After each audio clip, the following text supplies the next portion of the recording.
Assalamualaikum warahmatullahi wabarakatuh. Berjumpa kembali dengan Kak Asik di channelnya sahabat YouTuber pemula. Insya Allah yuk bersama Kak Asik apapun dan bagaimanapun keadaannya kita asikin saja.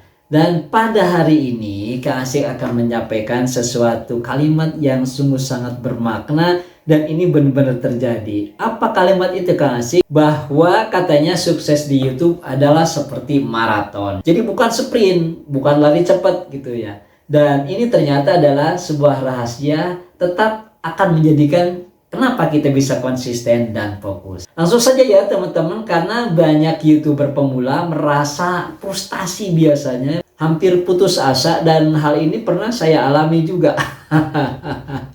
Karena hasil yang diinginkan kadang-kadang tidak langsung terlihat. Jadi dalam video ini kita akan sama-sama membahas mengapa perjalanan menjadi sukses di YouTube membutuhkan waktu yang sangat panjang. Kemudian usaha, dan yang terpenting adalah mental serta kesabaran. Jadi saya juga akan berbagi tentang pengalaman yang menjadikan strategi kenapa bisa tetap konsisten, kemudian mengatasi hambatan, dan terus termotivasi dalam perjalanan yang panjang ini. Pertama nih teman-teman, YouTube ini sebagai maraton. Jadi maksudnya begini, bahwa dalam maraton pelari tidak langsung berlari kencang di awal, tetapi menjaga stamina untuk menyelesaikan karena jaraknya panjang teman-teman. Selanjutnya sama halnya dengan di YouTube. Jadi kita perlu membangun fondasi yang kuat.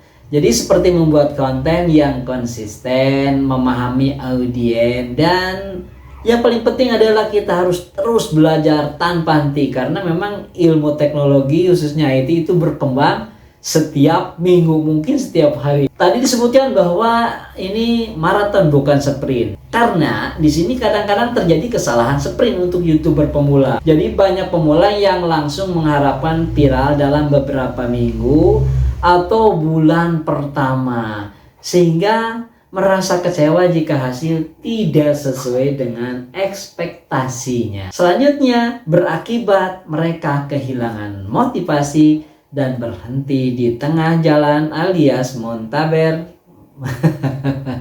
mundur tanpa berita. Yang kedua adalah mengapa sukses di YouTube itu butuh waktu nih Kang Asik. Jadi algoritma YouTube itu membutuhkan waktu untuk mempelajari konten kita ya teman-teman, dan menemukan audiens yang tepat. Ini alasannya kenapa kita harus satu niche atau satu tema. Walaupun misalnya beberapa pembahasan, ya jangan terlalu banyak lah. Minimal mungkin 3 ya. Jadi segmennya 3 aja, jangan terlalu banyak, jangan seperti gado-gado.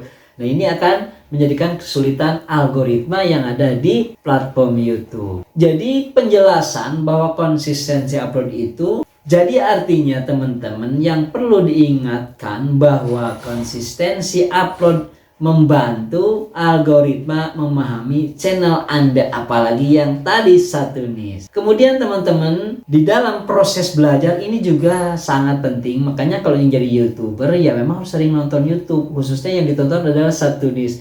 Agar apa? Agar algoritma kita terkait dengan satu niche semakin berkembang. Jadi tidak ada yang langsung sempurna. Kita akan belajar cara membuat thumbnail menarik, kemudian mengedit video, kemudian menulis deskripsi, dan memahami analitik seiring waktu. Ini butuh benar-benar proses waktu yang sangat panjang. Selanjutnya adalah bangun kepercayaan. Ini penting kepada siapa? Ya kepada audiens kita.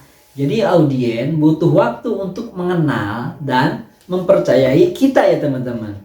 Channel besar pun ya membutuhkan waktu bertahun-tahun untuk membangun komunitas yang solid. Kalau pertanyaannya, Kang Asik sampai hari ini ada subscribe yang sebegitu kecil dan bisa berjalan walaupun memang sedikit demi sedikit berapa tahun. Terus terang saja saya hampir 1,5 tahun lebih. Nah ini ya teman-teman. Jadi teman-teman yang baru beberapa bulan udah teruskan saja, jangan dulu down ya, karena perjalanannya masih panjang. Yang ketiganya teman-teman adalah strategi untuk tetap konsisten dalam jangka panjang. Jadi bagaimana nih? Kita harus menetapkan tujuan yang realistis, yang masuk akal, yang masuk nalar.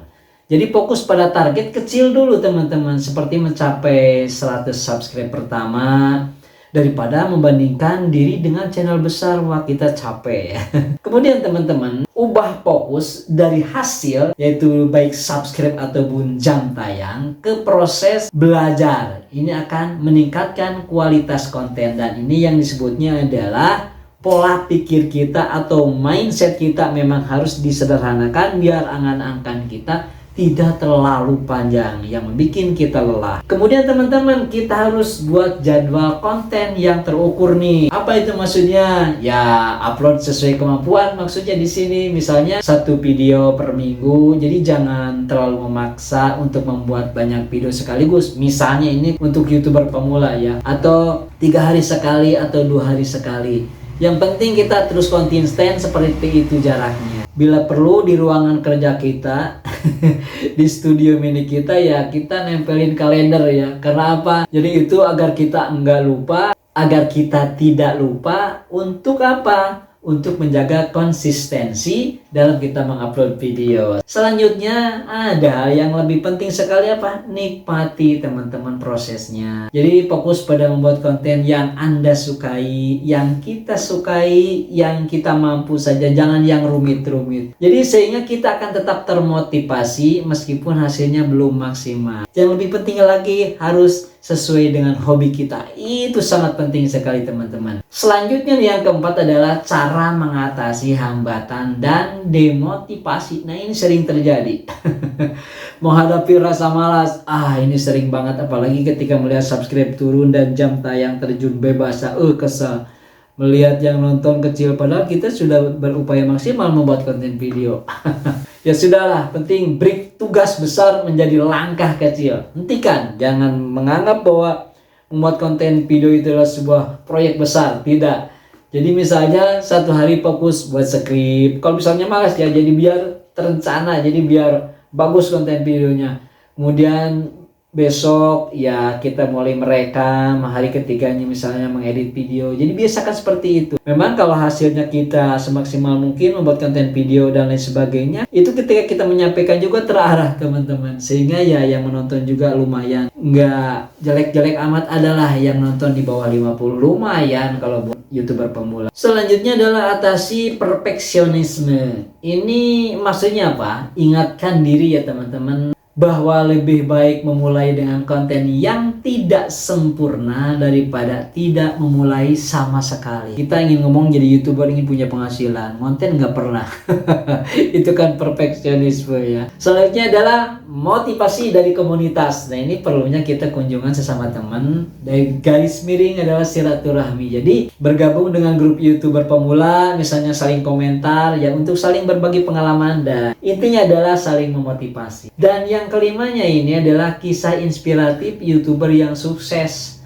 Ini penting nih ya teman-teman. Ada contoh misalnya sebuah channel, jangan jauh-jauh lah ya, Mas Gondrong Labanan yang memancing itu kan, itu sederhana sekali ya. Mas Gondrong Labanan polos sekali ya. Tetapi ya tetap Mas Gondrong Labanan pun itu ya butuh waktu bertahun-tahun dalam hal membuat konten memancingnya untuk menjadi salah satu YouTuber besar. Jadi dimulai dari bermain, dimulai dari hobinya memancing. Kemudian misalnya memancing di sungai, memancing di laut. Lama-lama juga memancing di kolam. Kadang-kadang Mas Gondrong Labanan tahu sendiri teman-teman mungkin yang sudah menonton. Memancing di dalam keadaan banjir. Nah, selalu strike. Itu yang benar-benar menjadi viewernya luar biasa. Jadi kita meniru seperti itulah agar kita semangat. Begitu teman-teman ya. Selanjutnya adalah yang keenam, kutipan inspiratif misalnya untuk memotivasi. Ini penting. Jadi daripada kita menghayal, daripada melamun ingin menjadi YouTuber besar, tetapi kita tidak pernah berinteraksi dengan manusia, dengan teman, atau tidak pernah membaca-baca buku. Jadi di dalam kutipan inspiratif itu bisa memotivasi kita. Jadi salah satunya misalnya, tidak ada kesuksesan instan. Nah, yang instan itu adalah mie. Jadi apa maksudnya?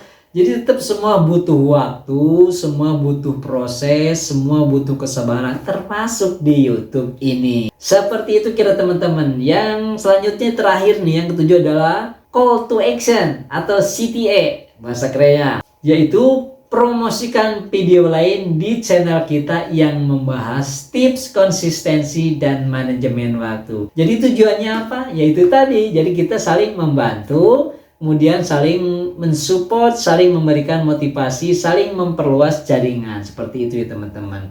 Jadi ajak penonton untuk membagikan pengalaman-pengalaman mereka tentang tantangan terbesar di perjalanan YouTube mereka di kolom komentar. Maka di situ akan terjalin sebuah silaturahmi yang bagus. Berjumpa lagi di video berikutnya. Wassalamualaikum warahmatullahi wabarakatuh.